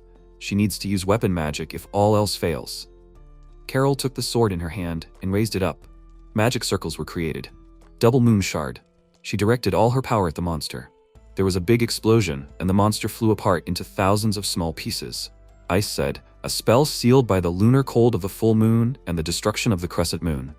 Whoever gets this must die." But suddenly Carol was thrown aside by something. The monster appeared again and dealt her a strong blow. Carol saw that it was regenerating again. Blood poured out of Carol's mouth. Ice asked if she was okay. She looked at her with a sad look and headed towards the monster. Carol called out to her and did not understand where she was going. Ice turned to her and thanked her. She was happy that she used the sword. She was indignant. It can't be. She demanded that she not do this. Ice and the sword became one. Absolute zero. Ice lunged at the monster. Carol screamed, "Ice!" She sat up in bed and woke up with her hand outstretched trying to stop Ice. The protagonist came to her and laid her on the pillow. He promised Caroline that everything would be okay. She needed to rest. She said that Ice was dead and cried. At this time, the dragon was sleeping peacefully on the roof of the house, and onlookers were standing around. Carol was crying. The protagonist thought, this is not surprising, the holy sword Ice Iceberg was like a family to her. Boro asked Mr. Ville if this holy sword could be repaired. Will thought about it and asked why Haposai was in charge of maintaining the holy sword. The holy sword, like a person, cannot return to its previous state if it breaks. Therefore, maintenance is necessary. If the sword breaks, that's it. The end. Boro was upset. How so? Carol whispered, "Ice, I'm sorry I couldn't say goodbye properly. Sorry for not saying thank you." She was holding a piece of the sword in her hands. Phil saw it and asked, "Is this the core of the Ice Iceberg? Your sword?" Carol was confused. "The core?" Vil said, "This is the source of the holy sword's power. Part of the hilt is also visible in the night sky." The protagonist promised Caroline that he would try to restore the sword. She asked again, "Can you? Will the iceberg recover?" Vil said hesitantly, "Probably, but if he made a mistake even by one step, the iceberg would disappear." Vil might accidentally take away her family's life with his own hands. Carol looked at the particle in her palms and said that life without ice was like death, and handed it to the protagonist. Vil looked at Carol and said that he understood everything. Vil took out a magic hammer. Even the old man couldn't fix the small holy sword. And here the main body, the large holy sword, is still missing. Could he create a physical form of the artifact? These thoughts quickly flashed through his mind. Carol held the particle in her hand and whispered, "Ice, please come back." The protagonist swung the hammer and a magic glow appeared. Vil thought of doing it. The blueprint of the iceberg.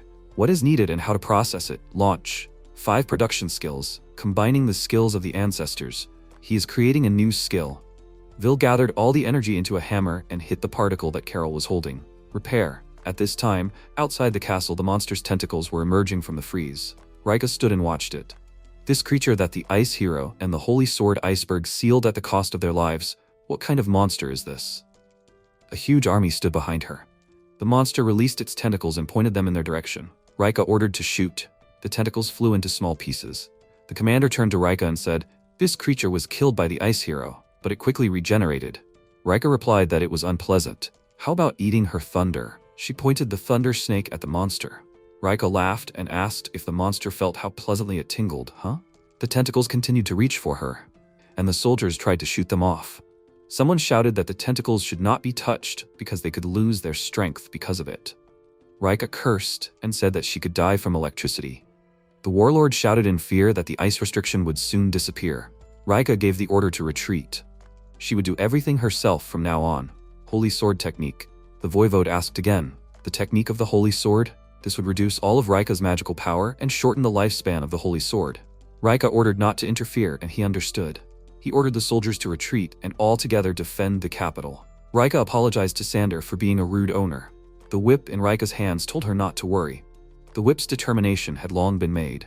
Although Rika is not quite the type, those who are modest and refined, the whip still had fun. Rika thanked Sander. The monster's tentacles reached out to her. Rika took off her blindfold and shouted, "Divine Eye of the Lord of Time, activate!" Rika went on the attack. Opening of the sacred artifact. The whip created magic circles and then wrapped around Rika's body, protecting her and making her a formidable weapon at the same time. The sacred sword of the Electric Emperor technique, the world's snake. The head of the magical snake was created, with Rika in the center. All this energy fell on the monster. A powerful explosion was heard. Rika was thrown aside. Her artifact broke. While she was flying and holding a piece of it in her hand, she whispered that it was over. At that moment, the protagonist swung his magic hammer, and Rika landed on her feet. She held the whip in her hand. It was intact. Rika looked and was surprised. What? Vil was standing behind her. The white dragon was destroying the tentacles of the monster so that they could not harm anyone. The protagonist said that this weapon is a protector for the owner. It is family. The protagonist restored Carol's artifact and weapon. Will approached the monster and said that he had destroyed a very important weapon, bringing misfortune to people. Did this please the monster? The protagonist said menacingly that he was now terribly angry. The monster swung its tentacle and Rika shouted at the protagonist to be careful. She then swung her whip in a jump and said that if they cut it, it will immediately regenerate. She then hit its tentacle and cut it off. Then she asked in surprise, "It does not regenerate?" She then picked up the whip and shouted that MC is incredible. Not only did he fix Sander, he also improved it. Boro took the sword in her hand and ran to attack. She cut off several more tentacles. Yozora told her to be careful. These tentacles have a curse that sucks the life out of artifacts. The main body is approaching. The lion god. Lowry looked in surprise and said, "No way." The monster attacked them with its tentacles. Yozora added that this is too much. MC yelled at them to retreat. He then used the super dense body modification enhancement. They were all surprised. He told them that he would take over. He started to tease him by yelling at him to come to him. Boro yelled at him that he was faster. She then asked how he did the body modification. The lion slammed his paw on the ground. MC then swung his hammer and said that this technique is a body enhancement that uses all the principles of super dense enhancement. It temporarily transformed the body cells into superhuman ones. Rika raised her hands up and yelled, which is to be expected from him. Lowry yelled at him to wait. Then she added that this lion is the same as her. He is possessed by an evil spirit and is suffering. MC replied that he understood everything. They are disgusting red stones implanted in the forehead. She looks like she is suffering. The stone is implanted in the lion's brain, so if it is forcibly removed, Rika interrupted him and said that it is like her right eye. Vil thought what a terrible project. The lion went to attack the protagonist. MC swung his hammer and shouted that he will fix it soon, and hit the lion on the head. Shape-shifting, great destruction of everything plus super recycling. Lowry asked if he was alive. He said that he should rest for a while. Everything is fine now. He destroyed the cursed eye. The lion asked, "Is she alive?" The protagonist was very shocked and asked, "Is she a girl?" He thought she was a boy. Then he answered that she was alive. She said that he did not kill her, but saved her, and thanked him. MC went to her and petted her, and said, "Please." She started to walk away and shouted that they will meet again someday. Rika said that now she has one more rival. Vil said that the god was surprisingly more alive than he thought. Suddenly, a plant grew out of the ground and said, "Don't joke." Then it asked why his cursed artifact was destroyed and the lion was alive. The protagonist knelt down and replied that it finally came out. He had been watching him with the eyes of a soldier all this time, while the main body was hiding in the dungeon. Then he asked who it was. It asked how he knew his plan. MC replied that he knew nothing. He just changed the structure of this cursed artifact. Then he asked, "Is it playing with lives?" "It is not worth fixing." The plant asked, "Fix it?" Then it laughed and said that the greatest artifact was created by the 7 goddesses of fortune. It is Tsukumogami. He must not interfere with him destroying all the artifacts. MC raised his hammer and said that before that, he would take responsibility and destroy it. It shouted for him to try. It released tentacles. Boro shouted that she would cover. MC replied that it was impossible. If it touched her, the sky above her head would collapse. He then thrust his hammer forward and shouted that if they couldn't attack directly, then with the help of the artifact they could. He used the recording of the iron forest. Many spears were pulled out of the ground, but it did not help. The tentacles passed by. The protagonist was very surprised. Rika, Boro, and Lowry were in great shock from what they saw. Then it said that he was a fool and it was useless. He could not be injured by something created by people. Then it activated the golden hand and said that if the situation was reversed, then only the perfect weapon could defeat a god. He used the connection of the miller. He threw it at this monster. It said that it would smash this hammer into dust. Then the sacred sword stuck into the tentacles of this monster. It was very shocked and asked, "The sacred sword? Why does he have a sacred sword? He only has one sacred weapon, doesn't he?" MC landed on the ground and replied, "That's right, then added that he only has one real perfect weapon. Then a cube appeared above him. He raised his head up and said, "Sacred weapon." He created a sacred sword. Only a sacred weapon can attack a god. It asked, "Fake?" Then the protagonist put his hand with a hammer forward and said that he doesn't like it. And the last skill is infinite copying of crafts. It was shocked by what he heard and asked, "Infinite?" MC replied that this club has hidden memories of sacred weapons created by the previous owners of the Golden Hand. As long as there is magic, he can copy and temporarily summon these fakes. Counterfeits of the most legendary weapons were immediately created and flew at this monster. Boro stood and looked at all this with her mouth open and was very surprised, then asked, "What? These are all sacred weapons?" Raika was also surprised by this and said, "Gungnir, Aegis, Excalibur." Lowry said, "What is this, a museum of sacred weapons?" The protagonist replied, "This is the end." The monster replied, "It will not allow it, it will end." Boro warned the protagonist, "The dungeon is dangerous." MC asked the monster, "Did it even copy the dungeon?" Short-lived fakes that disappear immediately after creation. He created these weapons again and it flew at the monster. MC apologized and added that the sevenfold blessed house will definitely defeat him. After some time, they returned back. Boro was standing and holding a plate of fruits. Yozora told her to move away, because he is hers. Raika told her to leave, because he was her teacher, and she would feed him. Yozora asked, "She has not defeated him yet, right?" Raika replied, "It is none of her business." Boro said that they cannot fight, she can handle it herself. The protagonist sat on the bed and smiled. Then he said that his magic had already been restored. He could eat himself. They all told him in chorus, no need, and he should rest. Then he asked if they were on good or bad terms. They all brought him food. Then Artemis came into their room. She asked him how he was feeling and asked him to undergo a thorough examination because he was the treasure of their empire. Yozora asked her, when did he become part of the empire? After all, he was from the kingdom, and she should not make him the property of the empire. He answered that he received a noble title from the empire. Yozora was very surprised and asked, "So that means it's true? Does he belong to the empire now? He is no longer the hero of the kingdom." He answered that everything is fine, then added that he will take care of her too. She blushed very much and ran out of the room and said that she would go for a walk outside. MC asked if she was so happy that he took care of the sacred sword. Artemis said that he, who saved the empire from an unprecedented crisis, he can no longer be given to another country. He is a great hero of the empire. MC was embarrassed and replied that a great hero is too loud. Raika said that it is not like that at all. If he had not come then, the empire would have definitely perished. Tsukumogami's power was at a new level. Then they bowed and said that they were truly grateful. MC was surprised and then, closing his eyes, he replied that he did not do anything special. It just happened that this monster and he were a good match. He added that this sacred weapon is strong and he himself is not very strong. Raika laughed. Boro said that he is still quite strange. Meanwhile, Sirikal was thrown out into the street and told to get lost. She knocked on the door and screamed for someone to open it for her, since she had no one else to rely on. She asked for help. Then, she was shown a newspaper with the news. It said that her trading company was on the verge of bankruptcy. Then they said that if they counterfeited the goods, of course they would go bankrupt. Then they told her to leave and close the door. She sat on the ground and cried and said that the craftsmen were not coming, no one was buying the goods, she could not do anything more. After all that was left was to ask him. She took this newspaper and walked down the street. Meanwhile, on one of the streets of the city, Setting was standing with a huge bag of weapons. He laughed and said, "Customers, how many of them are here?"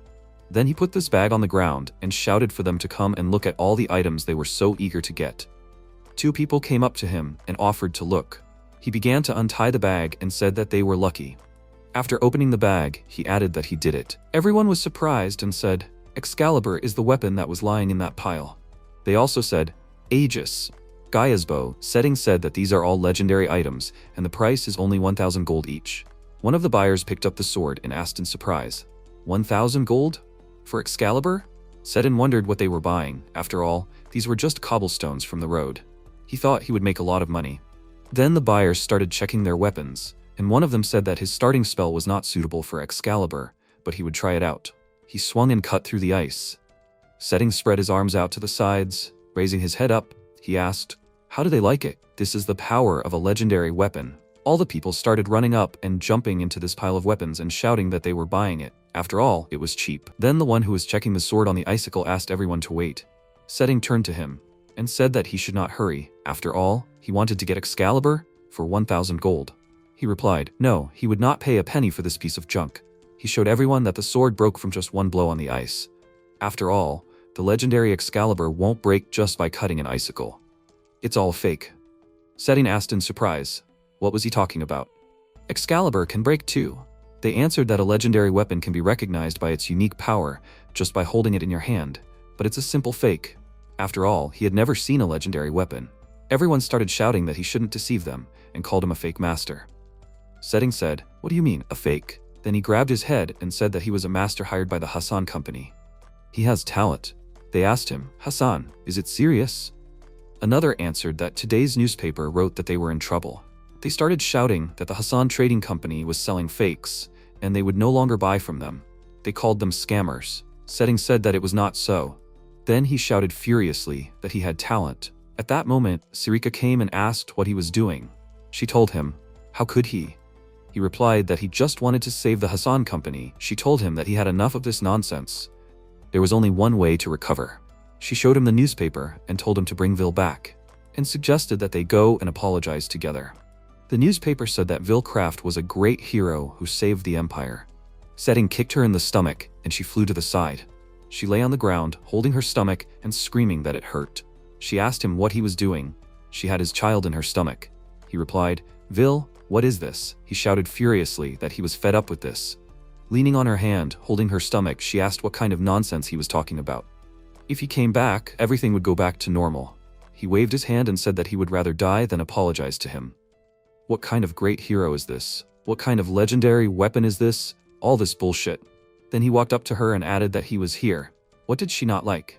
She slapped him and then stood up abruptly and said that she did not like everything, because he had no talent. He sat on his knees and watched her leave. Extending his hand towards her, he shouted for her to wait. Then he asked, is she leaving him? She ran and held onto her skirt and shouted that he would stay here.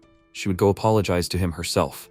Setting sat furiously and repeated the talent many times. Then he said, damn, his hand turned into something. The people started shouting that this was bad and that they needed to call the knights.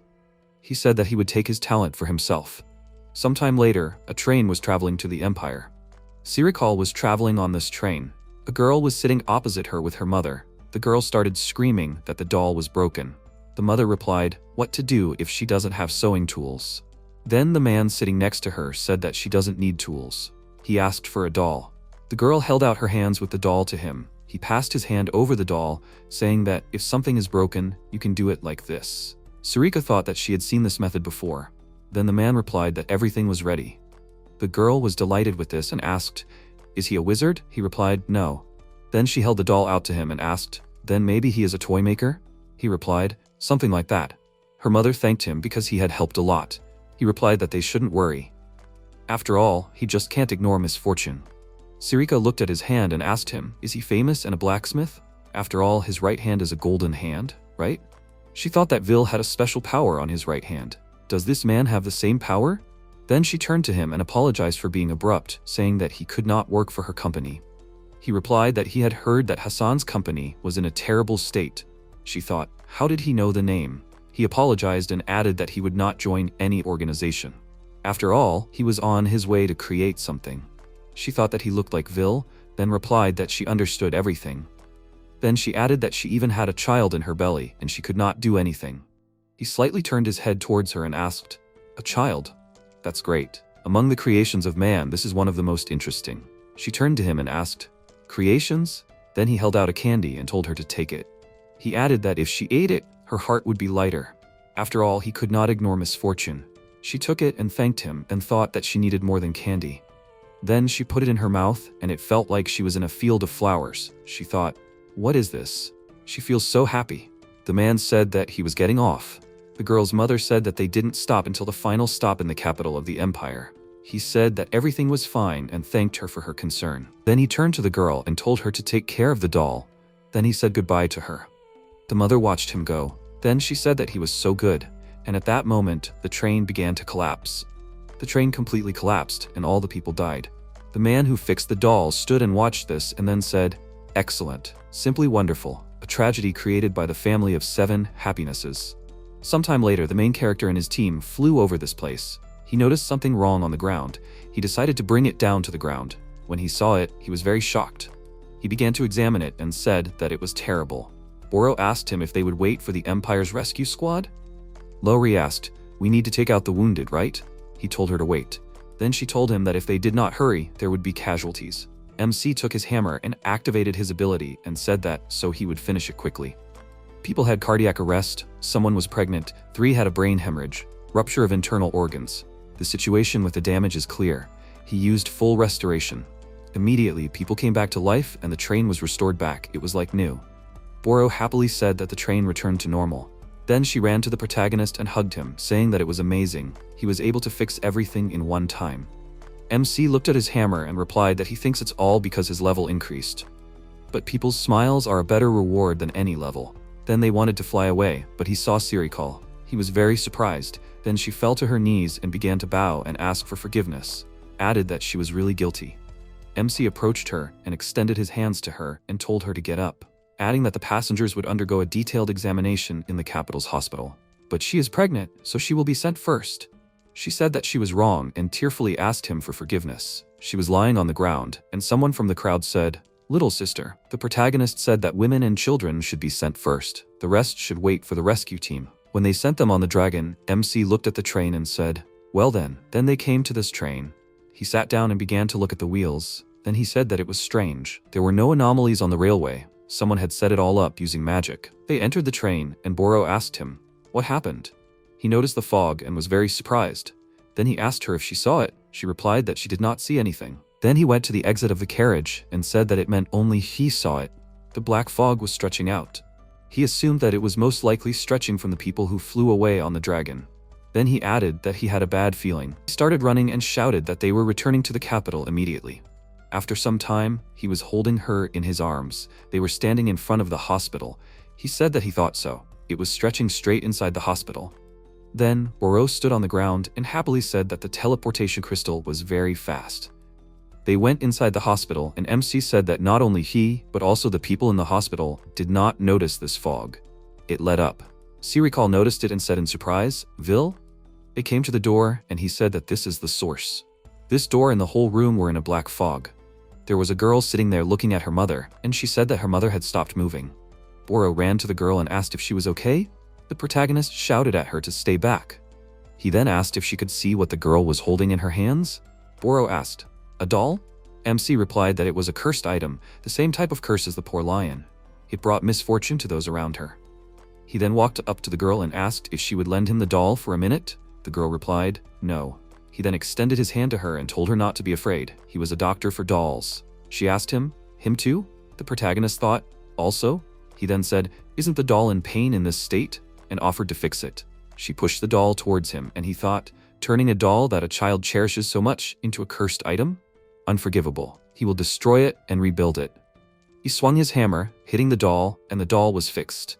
And at that moment, her mother jumped out of bed, as if nothing had happened. The girl happily hugged her and shouted, "Mom." Then MC handed over the doll and said that this doll now brings blessings to everyone around. Boro was very happy about this and said that her hair was glowing. The girl held her mother's hand and said that this guy fixed her doll. Then the main character asked her mother, "Who touched this doll?" She thoughtfully stood up and began to remember, then said that on the magic train, the doll's head came off and they fixed it. The girl, covering one eye with her hand, added that it was a kind guy with a face wrapped in cloth. MC thought, "The masked man." Then he thanked the girl. Her mother replied that they should thank him. He replied that the illness had gone away thanks to the doll. And suddenly she spoke, saying that it was not hers. It was thanks to him, the doll doctor. Everyone was very shocked, and the girl looked happily at the doll in her hands and said that it spoke. Then she put the doll on the floor, and this doll said that he had made it, but he himself was so strange. They sat down on the floor, and Boro said that it was wonderful to breathe life into a doll. The protagonist scratched his head and said that he had simply turned a curse into a blessing. Sirikal was peeping at him, and she thought in surprise, to resurrect the dead and bring a doll to life. This is divine. Then, someone in the corridor shouted that his leg was moving. Another person said that the pain in his heart had disappeared. A third person shouted that he could see. Another one came out and joyfully shouted that he had been told that he had 3 months left, and now he could be discharged. The doctor was very surprised, adjusted his glasses. It was as if God himself had descended to earth. Sirikal stood and watched all this. She never thought that the doll repaired by Vil would have such an effect. He is really amazing. MC and Boro watched the doll, and she screamed that she could even dance. Sirikal thought that she wanted him. Boro stood and looked at the doll, said that it was cute. Sirikal came to them and said that she had been looking for him for a long time. She needed to tell him something. The protagonist replied that he was busy. She apologized to him for kicking him out. Then, after he left, Hassan's income dropped sharply. Sechin could not cope. They thought that their company, which they built with him, could fall apart. But if he came back, the clients would come back too. She asked him to come back to her. The protagonist replied that he refused. She asked in surprise, "What? He is angry with her." And she added that she loved him, but at the same time. Then she asked, "Is he angry?" Boro came up to her and shouted that she was annoying. She was asking him to come back. Stop mocking her.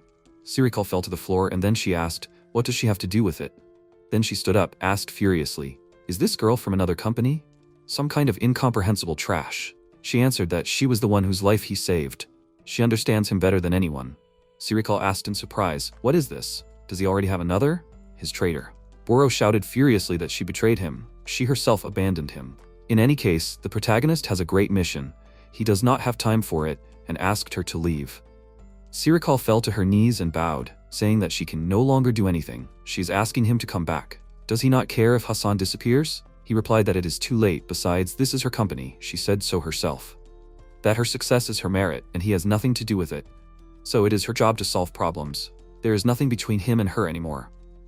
She started crying and screaming why she was so stupid and asking for forgiveness. Then she said that it was over. And suddenly her stomach swelled. Everyone was very shocked. And MC asked, "What was this?" Sirikal screamed, "It hurts." The protagonist screamed, "Fog." Then he asked her if she had had any contact with that person. She answered that she accepted a delicious candy from him on the magic train. MC angrily thought that it was his work. Suddenly her stomach burst, and a giant baby crawled out. The baby started crawling towards them and the mother screamed. The protagonist took the girl and her mother and screamed carefully. Then holding them in his arms, he jumped away from the baby. Boro was also able to successfully jump away from the baby. Then MC told them to go to a safe place. The mother held her daughter in her arms and ran down the hallway, screaming that it was a monster and that she needed to call the adventurers quickly. Sirikal was lying on the floor, and almost all of her things were torn, and said in surprise that it was not time to give birth yet, and asked, "Is this her child?" The huge child stretched out his hand and said, "Mom." Sirikal hit him on the hand and screamed, "Monster." The child began to feel sad, said Mom, after which he began to scream. His scream was so loud that all the glass objects burst. The protagonist asked, "Is this sound magic?" After all, it was just crying, not a spell. Enormous magical power. Boro asked, "Magic power?" MC replied that a very curse disguised in a man caused magical chaos. Sirikal covered her ears with her hands and asked, "Is this for the candy she ate?" Then the protagonist turned to her and said that even if the parents are shit, the child is not guilty of anything. She is his only mother. Meanwhile, the baby began to calm down. She said that this baby was not guilty. She began to crawl towards him. Then she came up to him and began to hug him, and asked for forgiveness, and added that she was the one who gave birth to him. The child was very happy.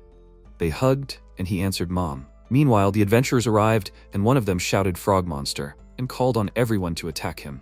And they began to carry out an attack, but Sirikal stood up to protect the child. She took the entire blow on herself, after which she fell to the floor, and the child looked at her and said, "Mom." And then he clenched his fists and began to scream. This was more powerful than the previous one. MC activated his ability and took it in his hand, and he was able to prevent everything.